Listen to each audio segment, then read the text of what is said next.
True or false? The best paintings depict the scene accurately using the colors and the composition that's actually there. False. Colors don't matter. Value does. And here's the evidence. A yellow sky, a green face, and a blue horse. In this video, I'm going to paint this Florida house and red truck, and I'm not going to paint the sky blue. Let's see how that goes. Using Hansa Yellow Medium and a combination of Hansa Yellow Medium blended with Cadmium Red Scarlet Hue, I've started the sky. Now I'm moving into the palm trees where I thought if I dropped in some blue I would get green, but you see it's fairly blue. So I've gone back to mix the cobalt blue with the Hansa Yellow Medium, and that's the background color for the palm trees. What this will do is there will be some soft edges behind the palm tree fronds that you'll see once I paint those in later, and it just gives a little bit of depth.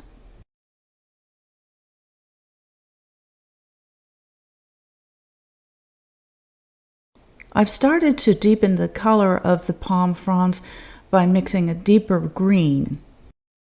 This is ultramarine blue plus Hansa Yellow Medium. I've mixed some in the palette, and I'm also mixing some on the page. That allows the colors to blend naturally.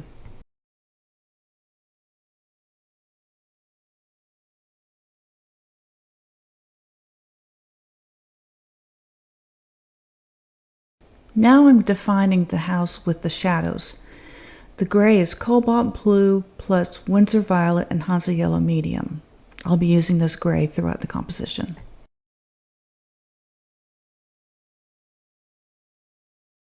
The other thing to notice is that I'm still using this large quill brush.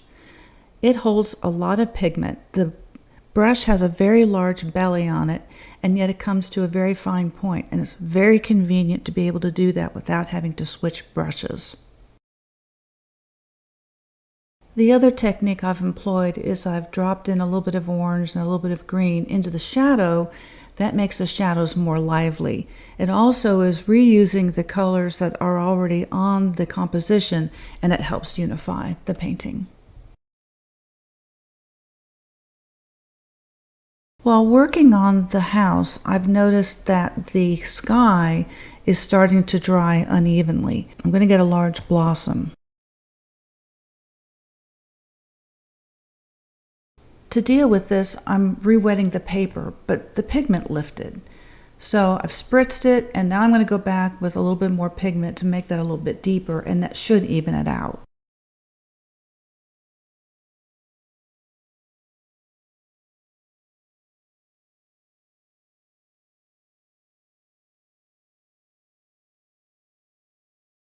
I'm now brushing in the gray that's for the driveway and the street.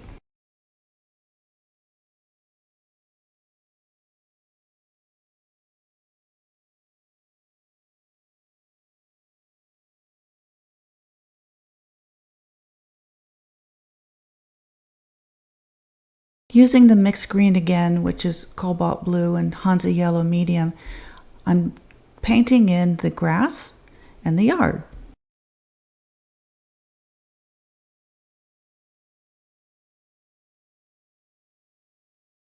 I want to do this while the wash for the street and the driveway are still wet.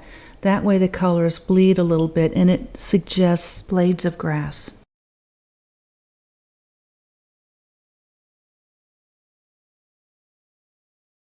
The other thing that's happening is you can see that the colors that I used to mix up the green are starting to separate on the paper, and I think that looks really pretty. As the grass has started to dry, I can see it's lighter than I want, so I'm going back over it while it's still wet and working wet into wet with a deeper green.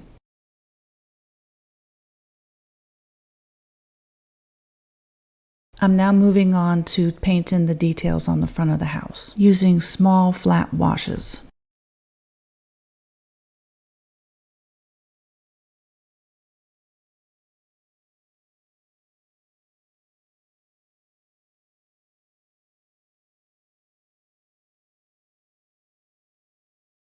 The small flat washes dry pretty quickly, so I can go back with another layer to deepen the value.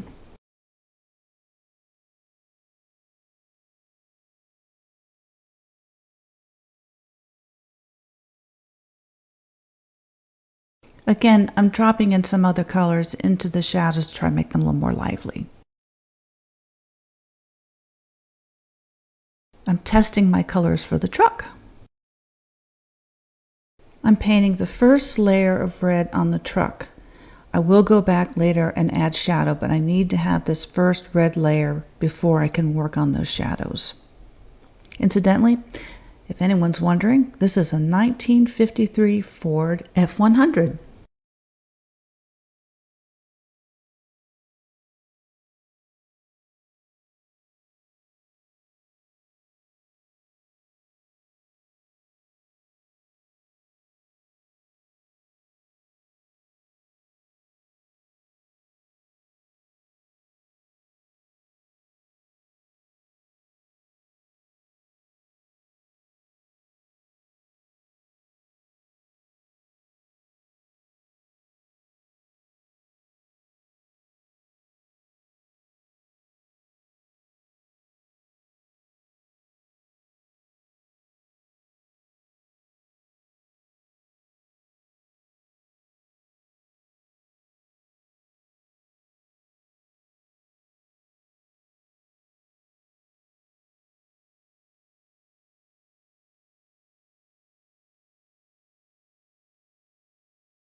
While the first layer on the truck is drying, I'm going to work on the details of the palm trees.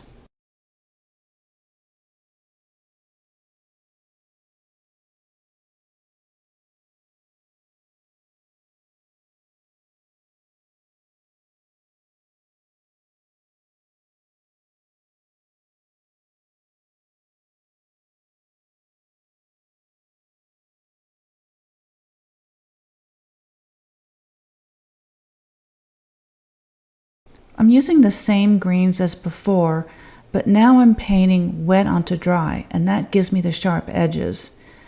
To try to show the shadows in the leaves, I'm dropping in mostly the gray that I had mixed up earlier, that same gray.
Now I'm painting in the shadows on the truck. I'm using the same gray as before, the Winsor Violet with cobalt blue and some Hansa Yellow Medium, but I've mixed it a much heavier thickness, so it's probably like cream.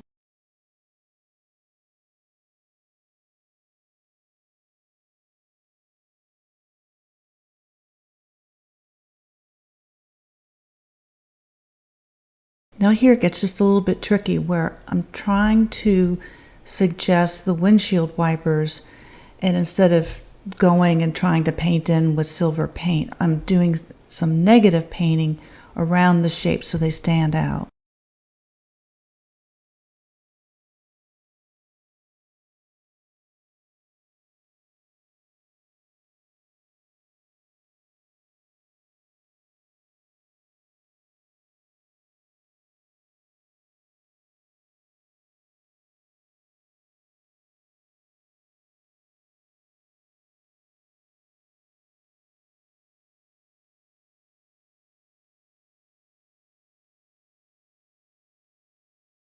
Notice how for the shadows under the truck, I'm not using black. I'm still using that gray that I mixed up because again, that is a little bit more lively than just say a black out of a tube.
The painting's looking pretty good by this point.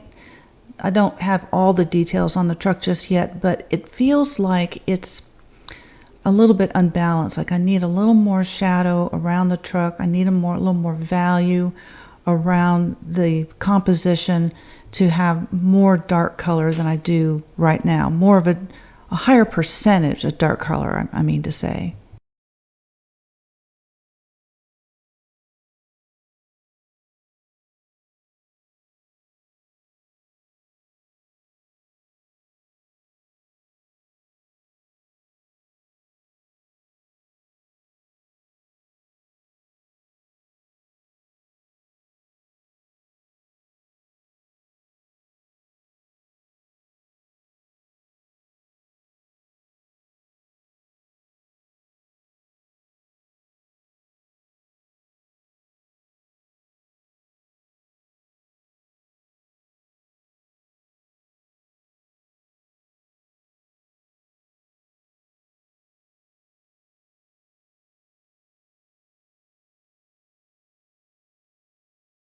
I love the palm tree shadow in this photo, and it's one of the things that I like about this composition because it helps bring the eye towards the truck. Unfortunately, the shadow started to dry unevenly, so I spritzed it and then I painted over the whole thing again, being careful to leave some of the breaks in the shadow so you can see the light stream through on the pavement. I'm darkening further the side of the house.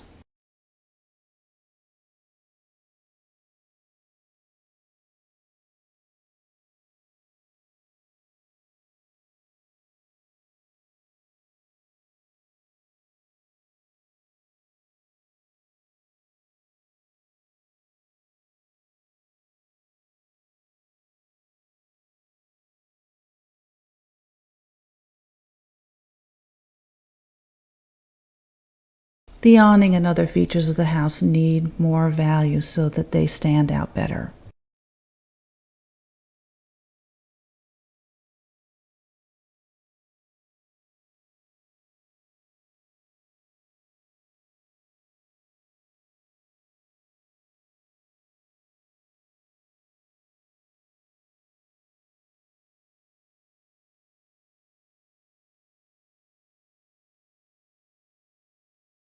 Normally, I think of air conditioners that stick outside the house as kind of unsightly, but I like it in this composition. It's part of the story, it's part of how whoever lives here lives.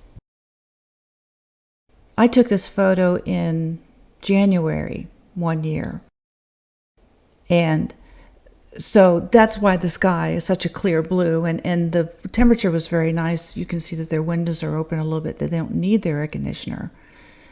But wanting to experiment with colors, the colors I chose make it look like a really hot, sunny day.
What I'm going for with making the side of the house very dark and to darken the windows on the front of the house is to help frame in the truck.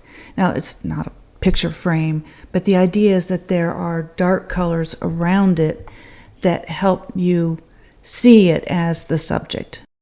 Here's the red truck of Matt Lachey.